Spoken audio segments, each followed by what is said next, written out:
하늘이 어둑해지고 바람이 싸늘하게 불던 어느 늦가을 밤이었다. 나는 대학생 시절 시골의 작은 마을에 위치한 친척 집을 방문하게 되었다.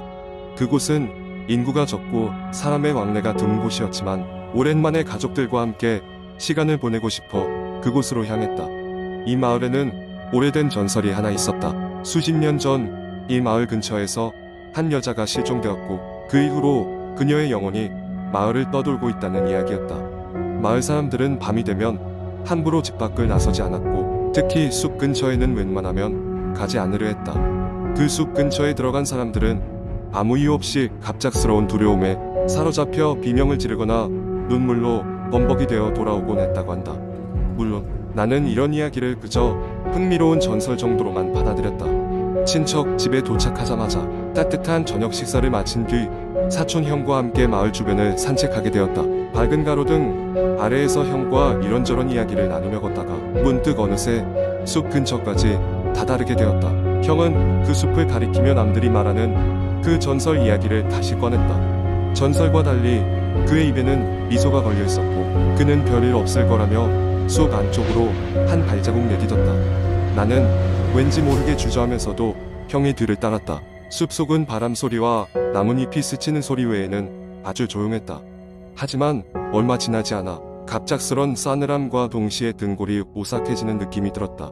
내 심장은 점점 더 빠르게 뛰기 시작했고 이상하게도 이유 없는 불안감이 밀려왔다.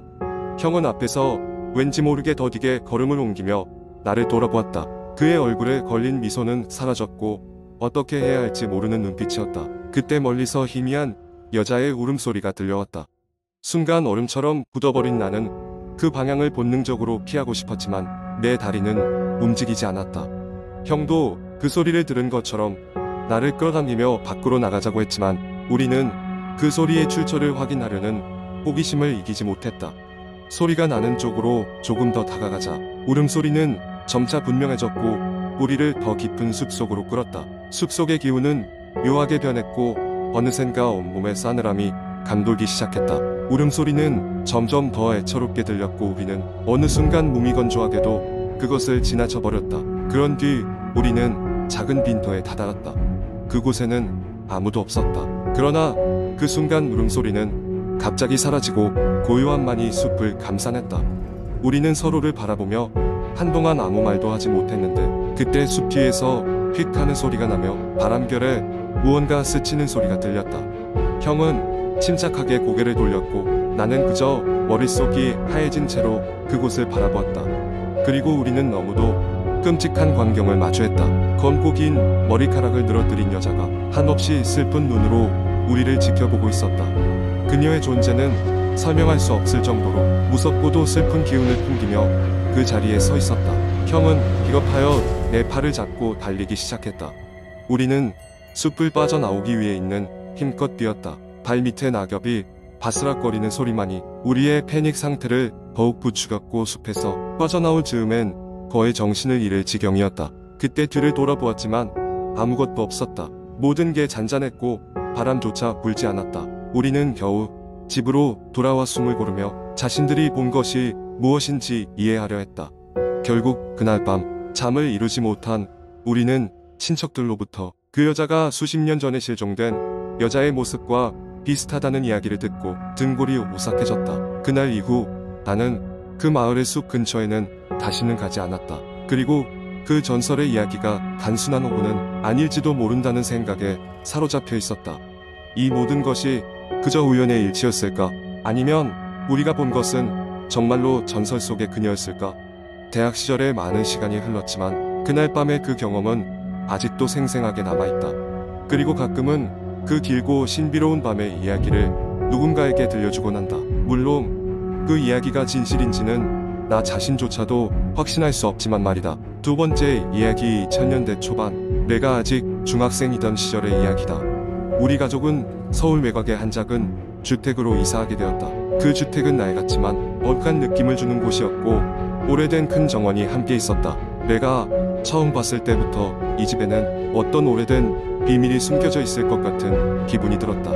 이사를 온 첫날 밤 나는 내 방에서 작은 이상한 소리를 듣기 시작했다.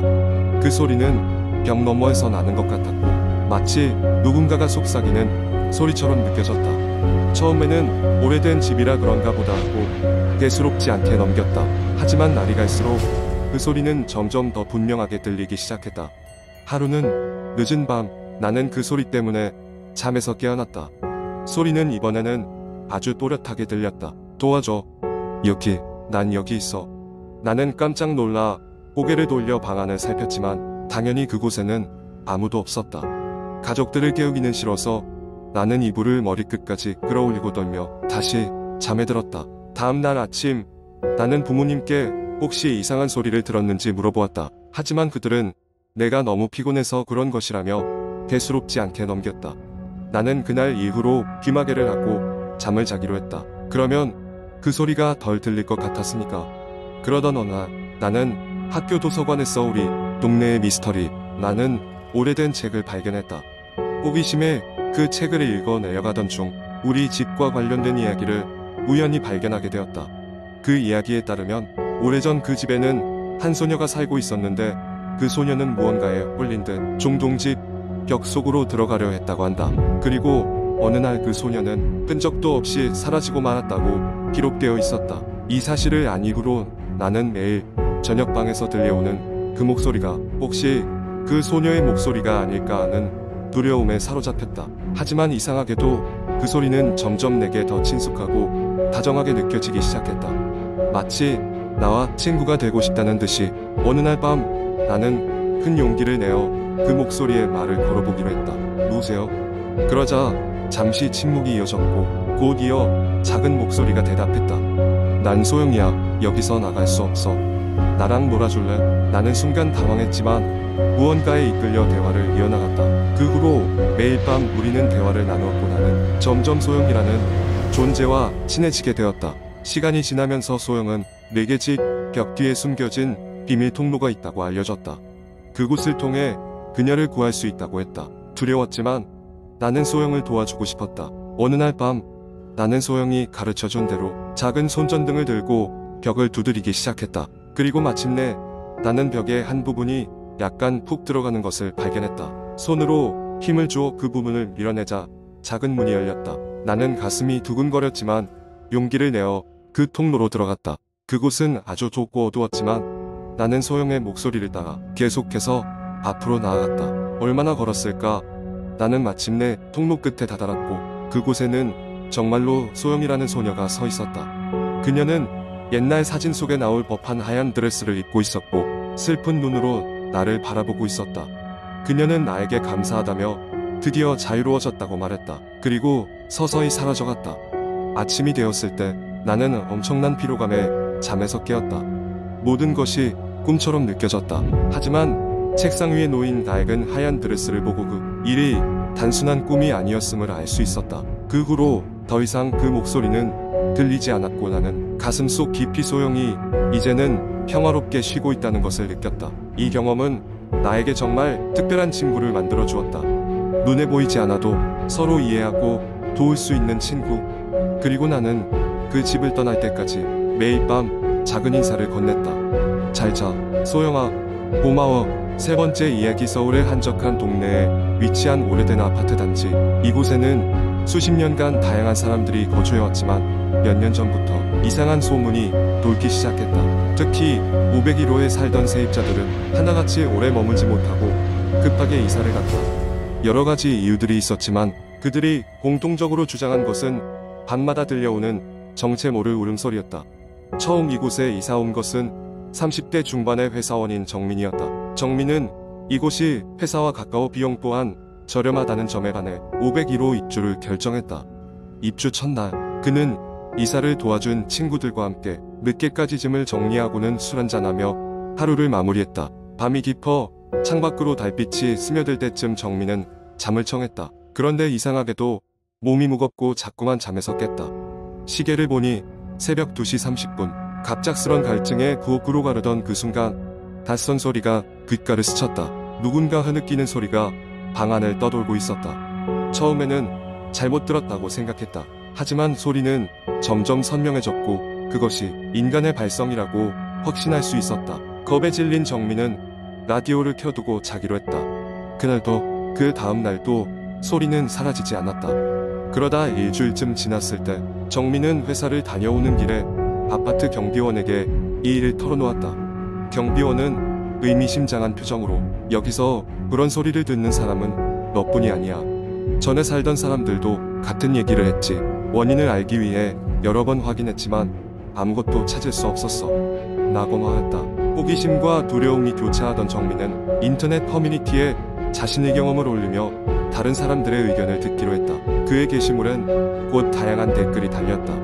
대부분은 다른 청각적 착각이나 옆집 소음일 것이라는 의견이 많았지만 몇몇은 이 아파트 단지에 얽힌 옛 전설을 이야기하기 시작했다. 그중 한 댓글은 오래전 이곳에 있었던 어린아이의 사고사를 언급했다. 동네 주민들은 그 아이가 다락방에서 미쳐 내려오지 못한 채 몇 시간 동안 홀로 갇혀 울다가 세상을 떠났다고 했다. 이후 그곳이 다시 개조되어 현재의 아파트가 들어섰다는 것이다.